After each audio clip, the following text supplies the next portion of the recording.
On June the 4th, a ceremony will take place at Beechwood National Cemetery in Ottawa to unveil a shiny new plaque in front of a monument dedicated to the memory of Nicholas Flood Davin, who lived from 1843 to 1901. Davin was a colourful journalist and politician of Irish provenance and a proponent of women's rights who sat for West Assiniboine in Canada's House of Commons from 1887 to 1900. Davin's claim to fame is the 17-page Report on Industrial Schools for Indians and Half-Breeds that bears his name, which he submitted to Sir John A. Macdonald in 1879. The report advocates an education for Indian children who would be removed from the influence of the wigwam and inspired the residential school system, which is accepted at all official levels today as a cultural genocide. That is the thrust of the wording on the plaque. Davin's monument is in disrepair, and the original epitaph, attesting to his good character and deep learning at its base, is so eroded you can hardly read it. But nobody will be interested in any of that from now on, because the plaque, front and center, will capture their attention. Davin's name will therefore be reviled in perpetuity by all who visit his grave. The prime mover in this project is Cindy Blackstock, Executive Director of First Nations Child and Family Caring Society of Canada. Blackstock was also proudly responsible for a similar 2015 plaque, also in Beechwood Cemetery, citing the cultural crimes of Duncan Campbell Scott, one of Canada's Confederation poets, and for 52 years, Deputy Superintendent of Indian Affairs. Both men's graves will be included in guided tours, mostly for schoolchildren. Are these posthumous show trials of people who cannot defend themselves really warranted? Blackstock claims they are part of the reconciliation process, but really, isn't reconciliation a matter for the living? The words rest in peace are said over the dead for a reason. If criminalizing thoughts and actions that weren't considered criminal in their own era, an attitude known as presentism, if this was helpful to survivors of injustice, revisionist plaques would sprout all over the world like dandelions. So how precisely does this symbolic spitting on Davin's grave help survivors? The Truth and Reconciliation Commission was mounted to express official remorse for the suffering imposed on Aboriginal children by previous governments, to allow individual stories of abuse to be told and wept over, and for the suffering to be acknowledged in a widely broadcast public forum. In addition, many of these stories are taught in schools and circulated in every conceivable establishment cultural forum. The plaques are therefore superfluous, if in fact reconciliation rather than vengeance, say, is the motivation for them. As for the alleged truths they communicate, although you wouldn't know it from the current near-universal reverence for the term cultural genocide, there are dissenting voices to this characterization of the residential school system, with perspectives supported by evidence-based scholarship.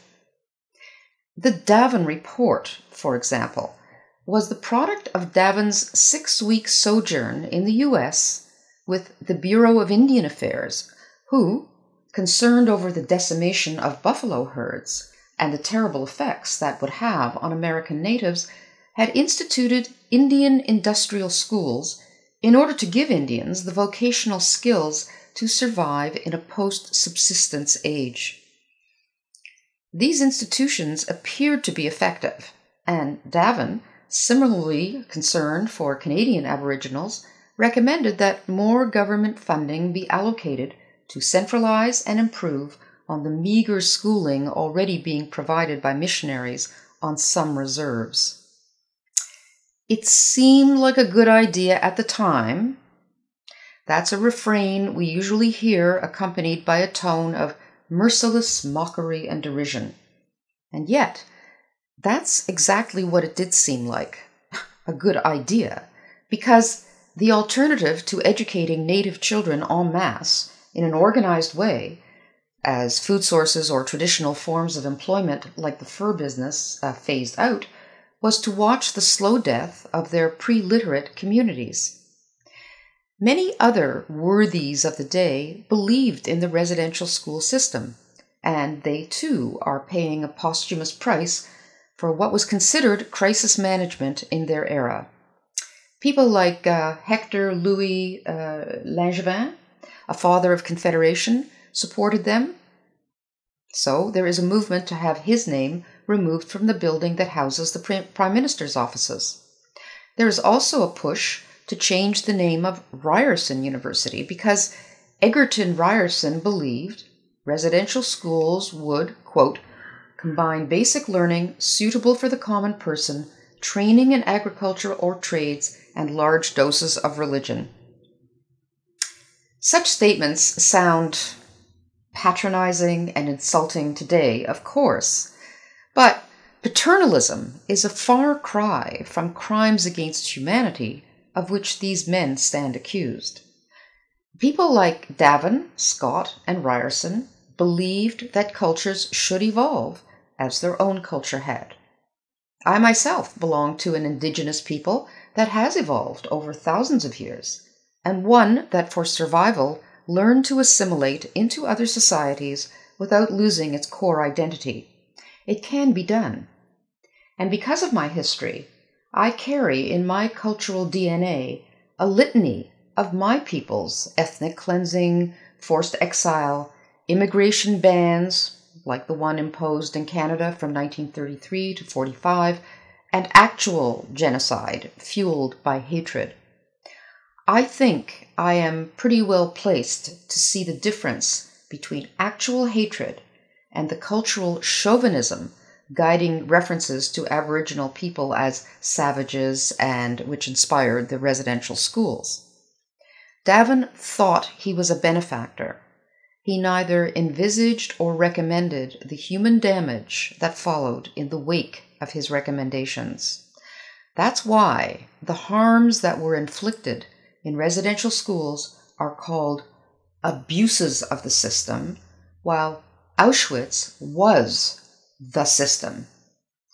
If Davin was misguided or naive by present-day standards in thinking separation of children from their families was a reasonable price to pay for the ticket to mainstream society that their forced education would confer, those traits are still a far cry from evil. We should not be so arrogant as to believe that if we had lived then, we would have felt differently from Davin. Presentism is a rather narcissistic approach to history. I wonder if the virtue signalers who mob those they accuse of cultural appropriation today truly believe that in 1879, when harsh corporal punishment of children was common and children in general had no rights whatsoever, that they would have been so prescient as to denounce the forced schooling of illiterate children as a horrific crime. Perhaps the same virtue signalers on the Aboriginal file think that in 1879 they would also have stood up for the right of gays to marry and the right of the transgendered to create their own pronouns. Sometimes I wonder what would have happened to the First Nations if the government all those years ago had decided to do nothing, just nothing at all, to change Aboriginal culture other than to cede First Nations official sovereignty over much of their ancestral land. Would First Nations members today be erecting plaques at government officials' graves praising them for their multiculturalist sensitivity? I think not.